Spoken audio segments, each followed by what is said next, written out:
period takes longer.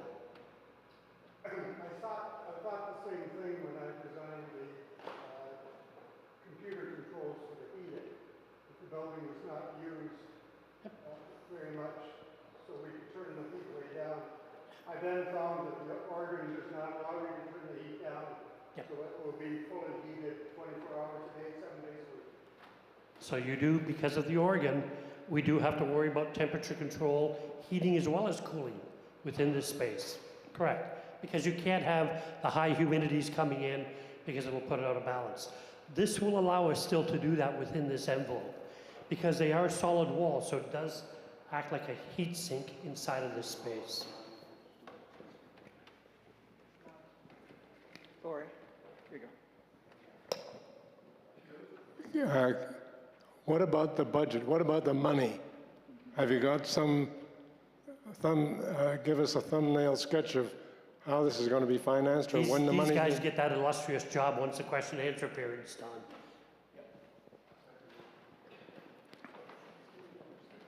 You have to be your comments in writing, because I do not understand anything you said because of my grade problem. I think your comments in writing. It's being recorded, so it is being recorded. So if somebody wants to transcribe that, they can do that. There's always been an emphasis on the acoustics in this sanctuary and how wonderful it is, and there have been lots of programs and so on. Will all of this change affect that in any way? So what we will be doing is when we come to do the sanctuary, we will actually have an acoustic model done of this space. So what we will be looking at is we will be looking at the AVs moving up top.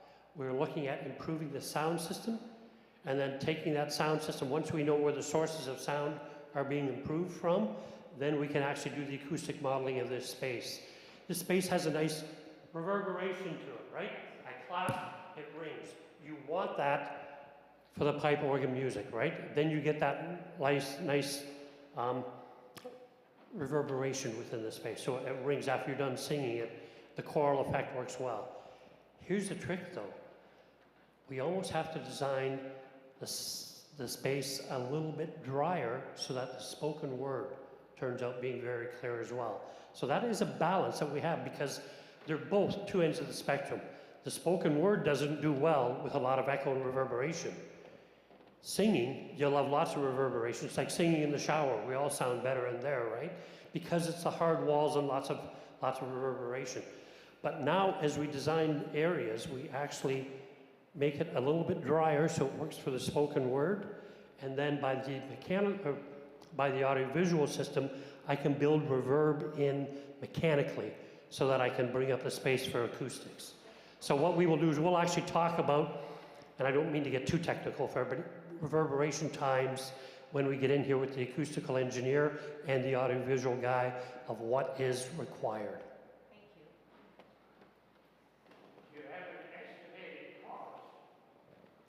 These guys get to give that to you shortly.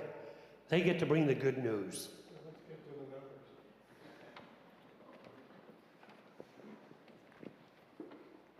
I didn't understand that.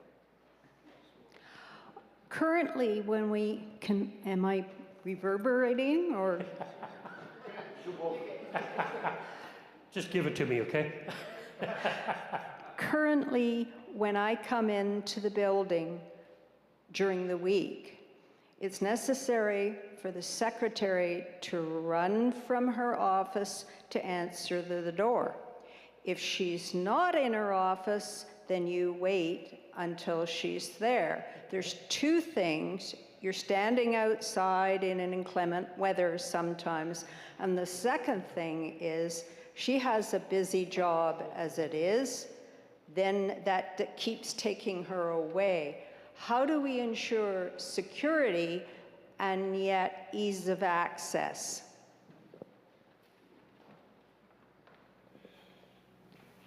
That's another reason why we have these meetings, right? Because even though we've got a building committee that's got a cross-section, it's raising those points that are very important for us. So if we're sort of saying we've got that sort of a problem, you could go back to creating a set of doors here and have this outside door that during the week allows people to come in. So at least you can come in, you can ring a bell, which is still going to cause her to have to run back and forth or at least talk to you. But what we do in most churches is we leave the outside door so people can come into a vestibule area, and then they're out of the inclement weather. They can push a little push button saying, I'm here to see Pastor Bruce, Reverend Bruce, I'm here to see him. And then she can actually push a button that unlocks the secondary door. We don't want to leave both doors unlocked, because if she's here by herself, it's a safety issue for her, right? So we want her to have a good environment to work into. But that, if that is a big enough concern and the feedback comes back, that's how you would handle it, is putting a second set of doors in here. That means people can wander into here. We don't want to make it too big and glorious, because we know, our homeless will come and perch in there pretty quickly. But when the church is open, that outer door can be opened, the secondary one can be locked, and then it can be controlled with just a push button at her desk, which is easy enough for her. And when you push the speakeasy, it's called, it will actually ring a bell, so if she's not at her desk, she can hear that somebody's there. Okay? Good question, though. Friends, I sense that you are ready to move on to the next stage. So we just wanted everyone to know that if you have other questions about the design or insights, what you just raised, there will be opportunities to either send us an email or request those things in writing, and we'll try to answer them, or we'll draw on our expertise and say, we didn't know about this, and help you with that, okay? Is that all right if we move from this part of the questions? But please know your questions are still welcomed over the next few weeks, and we'd like to hear that, so thanks. There you go. He took away my part, because at the end I'm going to give you an email address that's dedicated exactly for that. So any question, any suggestion coming up after this will be recorded so that we can have the proper person answering that. But now, because so many have asked for how much will that cost, I'll leave that to Jeff.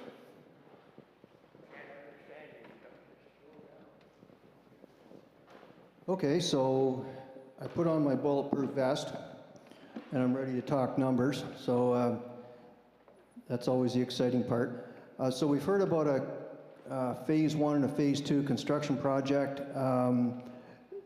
The numbers that you're seeing here, and I guess they showed up a little bit small, but the phase 1 is right here. And phase 2 is there, and then we put them together at the far end just to show total costs all in if the whole thing was done at once today.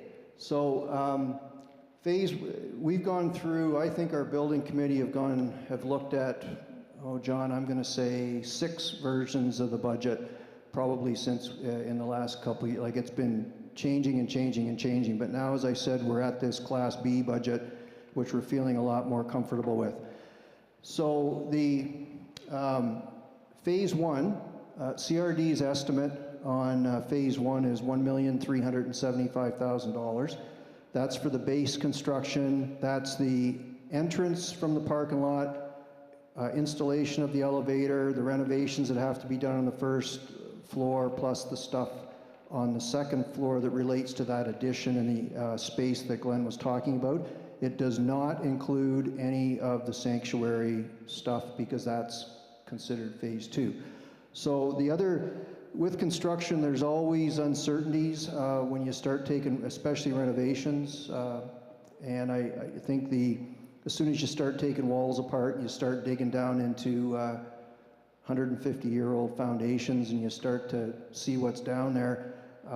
There's always things that pop up, or we as a congregation may see things we want to get done differently through the process. So there's always things that come up. So CRD is recommending that we add in a 20% contingency fee on top of that $1,375,000, just to cover uncertainties and changes that would happen throughout the process. So those of you that are good at math, might think I'm not very good at math, which probably makes you wonder about why I'm the treasurer. But 20% of $1,375,000 is not $350,000. There are also some additional costs in there that I've just lumped in. So there's a 20% contingency fee plus some additional costs that we expect will have to be done when phase one is being done. For example, there's some roofing repairs that need to be done on the building. Some of those are not tied to the construction renovation. They would have to be done, so we've just included those so we can look at an all-in cost for everybody and be transparent.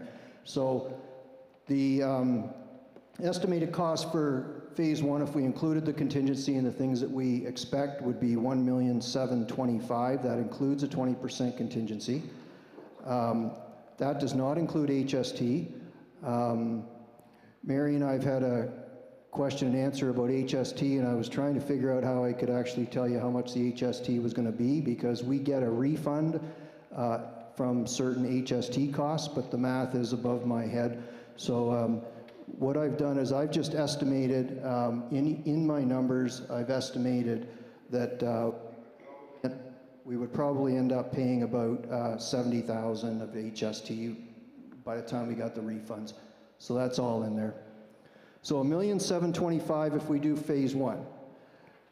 Phase two, which would be this, CRD's estimated that if we were to do that in today's dollars now, it would be $1,147,000 is the Class B budget for that. Again, I've added in a 20% contingency on that portion, plus some additional costs we would likely incur to be able to accomplish phase two. So again, very conservative. We've taken a very conservative approach to this to make sure we're covered. There are certain things that we only have to do in phase one that we don't have to do in phase two and things like that. But basically, all in, if we were to do the whole shoot and match right now, after a 20% contingency, after all the costs we expect, we'd be just north of 3.1 million, all in, plus the HST applicable for that. So now I guess I could stop there, and I know there were questions about the numbers. That's what we've been given as the latest Class B budget for doing phase one and phase two. Questions on that?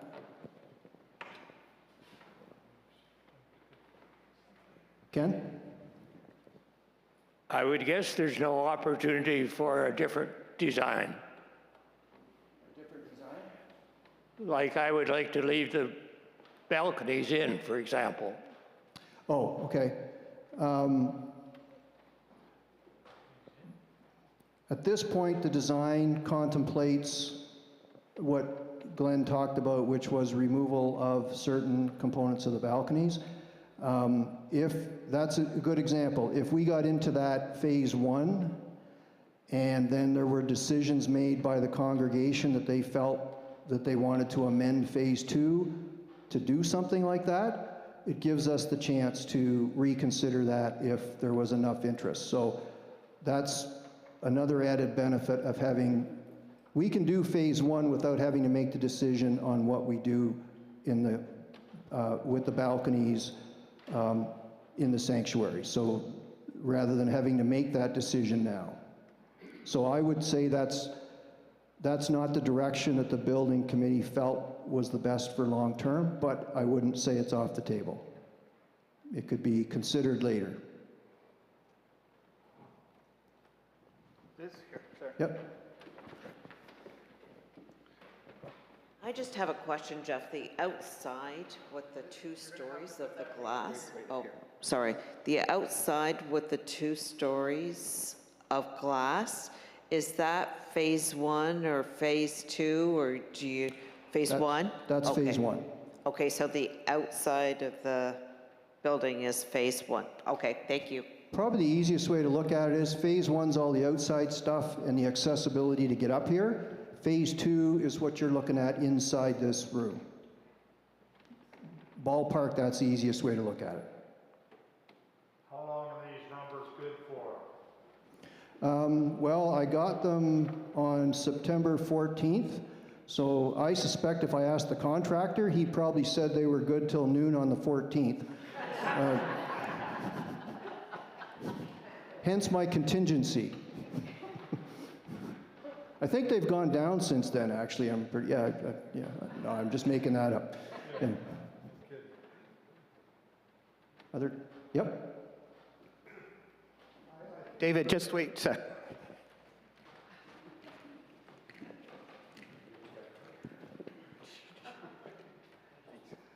Thank you.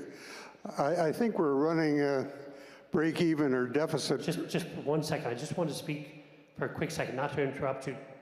But the gentleman who sort of said, so the numbers are basically based on being done right now. But one important thing to remember is that between phase 1 and phase 2, if you decide to take a break, catch your breath, defer for a year, what our rule of thumb that we tell churches is that this is based on 2023 dollars. If you put this off for 1 year, 2 years, 3 years, add about 10% to the cost every year.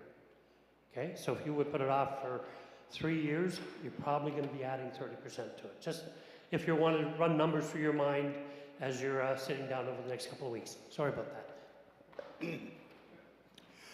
I think we're running break-even or a deficit now. Do you see a hope of fundraising to raise $1 or $2 million or $3 million?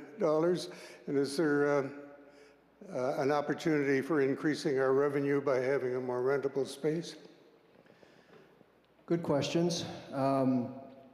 Yes, you will have seen in the bulletin information that came out today that, and during the week, that we're running a deficit. We always run a deficit annually until we get to about October, November, and then it seems like the revenues pick up. This year's been a little more challenging. We're running a bigger operating deficit to the end of August. The amount reported was a $95,000 deficit versus about $40,000 last year, ballpark. There's always this issue with fundraising for capital projects versus operational activities. And we felt if we waited until we weren't running a deficit to have this meeting, we may never have this meeting because it would be most years we don't get out of our deficit till late in the year, December. So we felt that it was important to talk about the long-term capital nature of this. We're going to have a discussion about the fundraising part in a couple of minutes. So we'll talk about the capital fundraising, but it's important to break out operational things from capital. Your second point was, again, a very valid point. The committee and the board have struggled with, can we put a number on how much more revenue we might get out of the building by doing the phase 1, phase 2 renovations? It's very difficult to do that given the nature of what we're trying to do. But we believe there would be, because the space would be much more accessible, much more user-friendly, we believe there'd be certain revenue generation opportunities that we don't have right now. We don't know what that would amount to, but certainly the revenue we get from our building is substantial considering what we've got for the building. We do very well. We haven't been able to model that financial result. I don't think it would, I would be comfortable to say we wouldn't generate enough revenue to make this a business decision with return on investment. This is a flexibility, accessibility, use discussion. This really isn't a business discussion about, do we want to spend $2 million? Will we make it in additional revenue? Because I don't think we would. But it accomplishes a lot of other things that are, we feel, the board feels are just as important, which are those other pillars. So I'm probably not answering your question, but I just don't have an answer. Anything else? Because I'll move on if there isn't. So I had and nobody shot a dart, so that's good, or y'all missed. I told you what we think, we've been told that we think it's going to be for an investment. We're trying to make this an all-inclusive presentation, so one of the key parts to our fundraising abilities is really our trustee group and funds that they might have available for a project like this. So I asked Ian to come up and just briefly fill you in on what resources might be available that are managed by the trustees right now, and a rough idea of how he arrived at what that was. So Ian, if you could come on up, I'd appreciate it.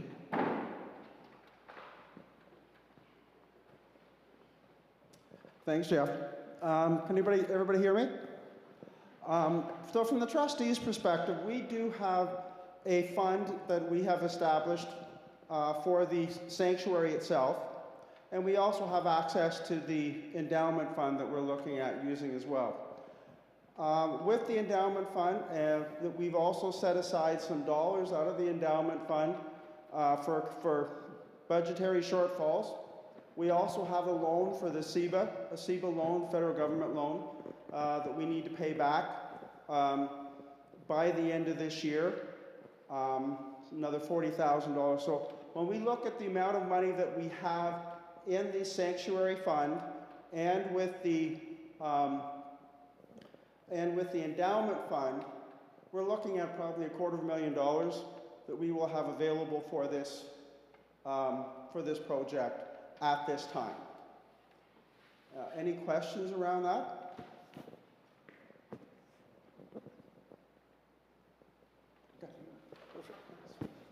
And to give you the full perspective and a bit of the a background on how we think fundraising can be done, we have René Van Acker, who's going to say a little bit about that. So.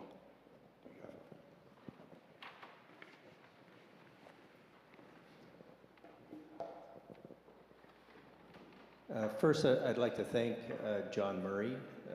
So John and I have been doing some preliminary work on this, trying to gauge what might be possible. And as somebody who's chaired the planning committee before for this, I appreciate the fact that at some point we have to get to the money conversation. And the sanctuary committee we had before this one, we recommended that, and then we never had the conversation about the money piece. So plans are great, but if you actually want to do it, you got to get down to the money. And when it comes to finding money, hope is not a strategy. Hope's not a strategy. Like you have to actually do the grunt work to find the money, and it's a lot of money. Like, I don't want to stand up here and say, oh yeah, you know, we can do this, it's whatever, just a little bit of money.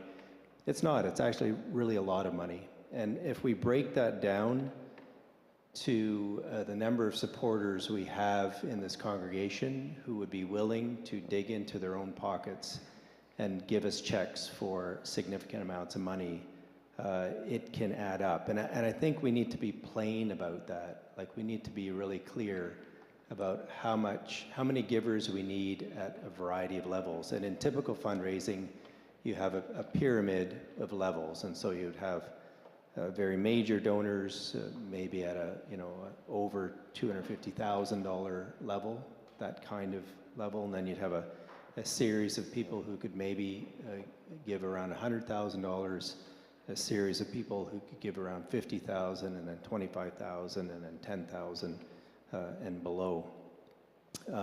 So we have to think about that. We have some funds in hand. We just heard from Ian. I think we need some clarification around exactly what's accessible in those funds for this project. My understanding was that it wasn't that much. It was something below that amount, but we need clarification on that. John and I are starting to have some conversations with congregants, and the point of those conversations is for us to get a pulse on not only what people are thinking about the project, but also to gauge the appetite for giving to a capital project of this scale.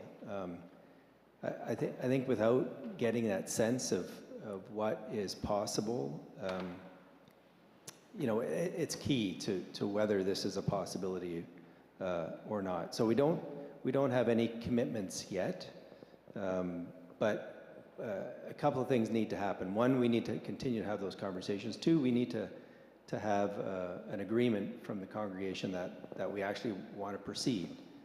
We're not going to ask for or take in money if there's no project actually happening. Like, we can't do that. So is this going forward or not? Do we actually start to really ask for money, like people actually giving money that then sits here in Dublin for this capital project? And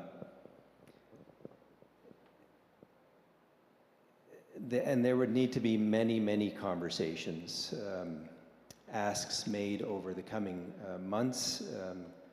John and I are committed to this, but we're going to need help doing this. So it can't just be John and I making all those asks, because we'd need like a year and a half to be able to do that. It takes a lot of evening conversations.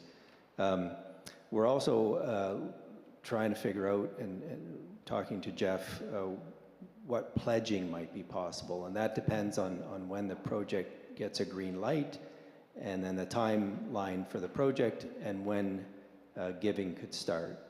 So pledging is a great thing because it makes giving more palatable. So if somebody wanted to, for example, give $15,000, but they could pledge it over 3 years, that's $5,000 per year.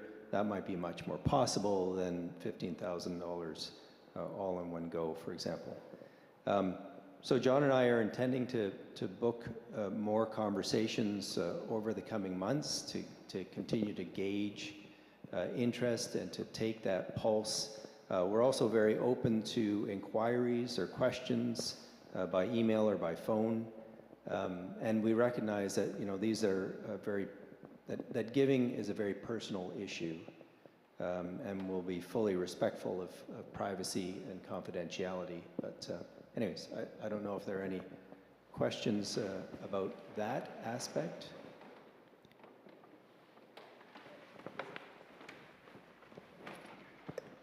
Sorry, thank you. Are there any government grants available to access for, you know? Yeah, maybe Jeff, I can ask you, because I know there's been some exploration of that. We've looked into them, and for a community of faith like ours, it's very difficult to get government money for something like us. We applied for one. We were unsuccessful a year and a half ago, maybe, thereabouts. We were unsuccessful getting the money. There may be small ones, but nothing that would dramatically impact what we're talking about.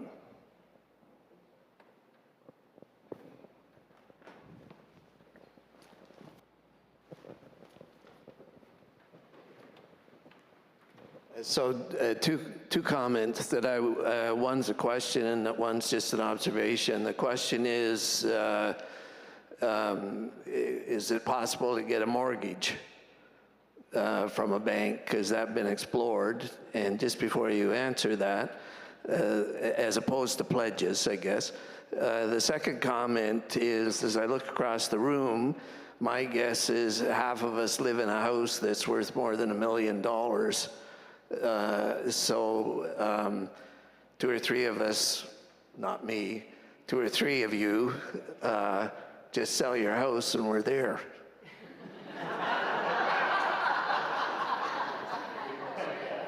Yeah.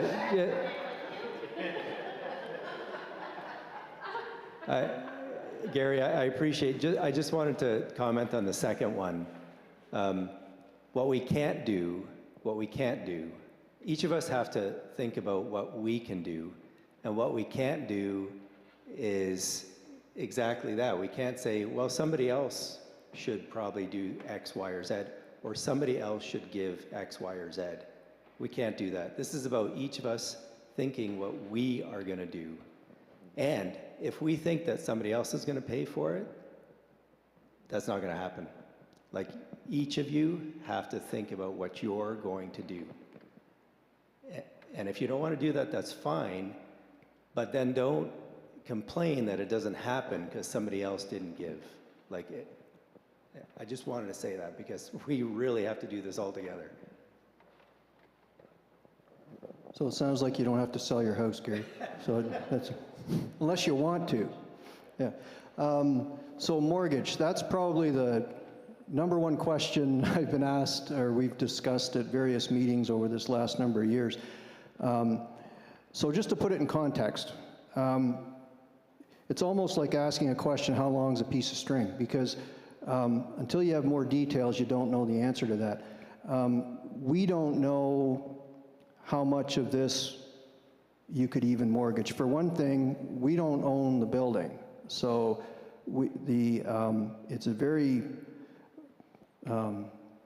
unique ownership structure with United Church Building. So we don't own the building. So we would have a difficult time putting a security like that on the property without bringing in a much larger component of the church. But having said that, if we were even able to do that, I just mentioned when I think David asked a question about where we are operationally in terms of finances. We struggle annually right to the bitter end of the year to break even on our current operating activities. So if we were to, just as an example, if we were to borrow $1 million on a mortgage and pay today's rates, that mortgage is going to cost us somewhere in the order of $100,000 a year. If we're breaking even every year before that cost, we just don't have that money doesn't exist to pay that $100,000 cost on the mortgage. So the concern is that we have no operating reserves annually to pay a debt and pay interest on a debt. So we really need to look at this as a strategy of the congregation pulling together and raising the money. Certainly strategies could be considered if cash flow and pledges weren't matching up the best for the project. We could look at strategies where we might be able to borrow short term, knowing that there were pledges coming in to fund that. We could look further at that. We haven't done that yet because we thought we still needed to get to the point of saying, to be blunt, if we want to do phase one, can we find $1,725,000 plus HST? If we can't find that, then we have to reconsider phase one as an example with the numbers. The components of how we get there, as Renee was talking about, it's one-time gifts, it's pledges, it's a process, it might be other unique things that we could look at, but we just haven't gotten there yet. Until we had to get past this stage first, in our view. Does that help? I'm running.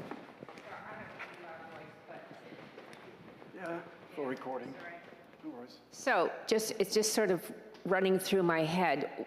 If we don't get the pledges, if it doesn't look like when you go out and talk to people that there's going to be enough interest in providing money or whatever, what are the alternatives? Like, do we go back to the patchwork business on the ceiling? And I know the elevator's an issue, but I mean, do we Band-Aid, or what is the alternative?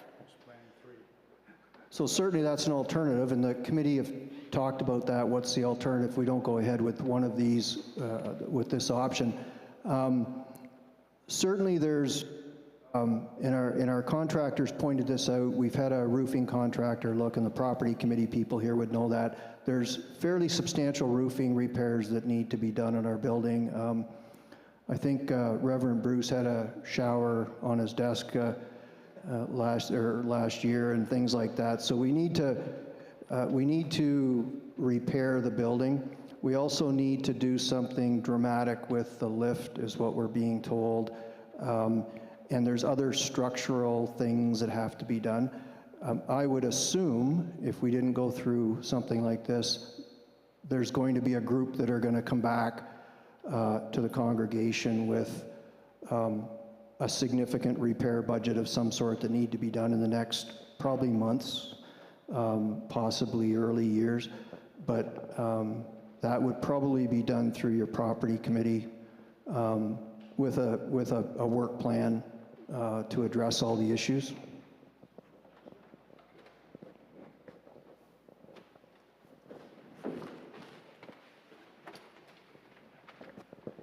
Just perhaps a suggestion. I was going to frame as it a question, but I'm pretty sure it hasn't happened that there's been an exploration of perhaps getting together with other faith communities or some form of merger, whether that's with the United Church or not. And I just wonder if there's, I mean, those are large numbers, and I wonder if there's some opportunity to merge with another United Church or other, faith community. It could be anybody, and create some kind of shared space situation or something like that that would bring resources to help something like this happen, because those numbers are large, and I can see the reaction when I look around, and I'm sure you can as well, and some people even chose to leave. So I just wonder whether it really needs a creative approach, which I just think something like merger or bring in another faith community or something to try and raise the kind of money that would be necessary.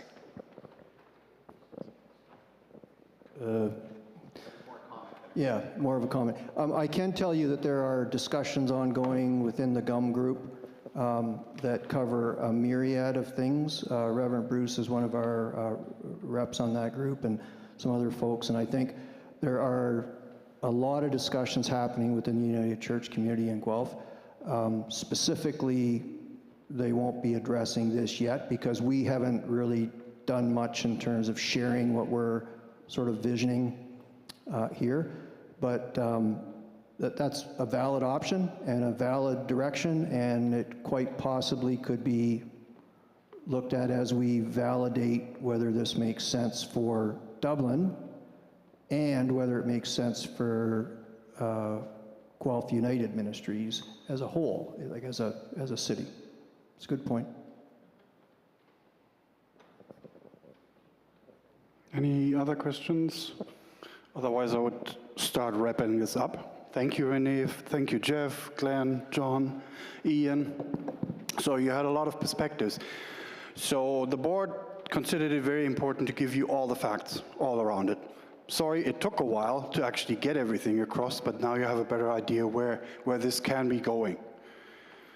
No decision has been made yet. And this is a decision that not just a committee or a board can make on their own. This is a decision, whichever it's going to be, this, or something else, that we have to do as a congregation. But at the same time, when we were thinking of that, we were clear on, we now bombarded you with facts, inputs, and everything else. We need to give you some time to mull it over, to think about things, to let it sink in, probably watch a recording, read about it again, have the facts listed, the numbers and everything to think, and also be probably, a prayerful consideration what that means when we say we need to collectively engage in fundraising.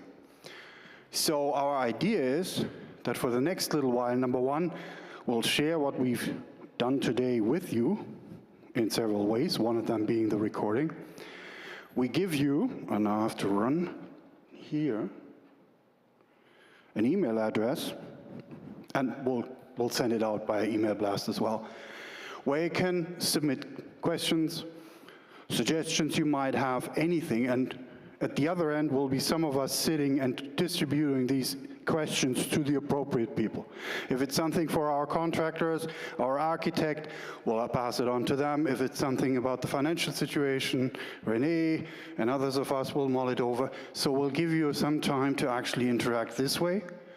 And then, based on that, based on the feedback we get from you probably on a Sunday when we have conversation time, or not conversation, when we have coffee time, we as a board will sit down and think about a way of facilitating the decision to that. And our timeline right now, the thing we're thinking about is that the next time when we have our gathering on a Sunday, when it's lunchtime, 4th of November, is going to be that day. So now you have an idea that it's probably taking us about 4 weeks to get to that point, to have a better understanding and allow you, that's the promise from the board, to allow you to make an informed decision one that we all are happy to share with. So thank you, everybody, for hanging out with us so long. Yeah, I wish you a nice rest of the Sunday. And as I said, there's an email, there's members of the board, there's everybody of these committees that you can talk to. Thank you.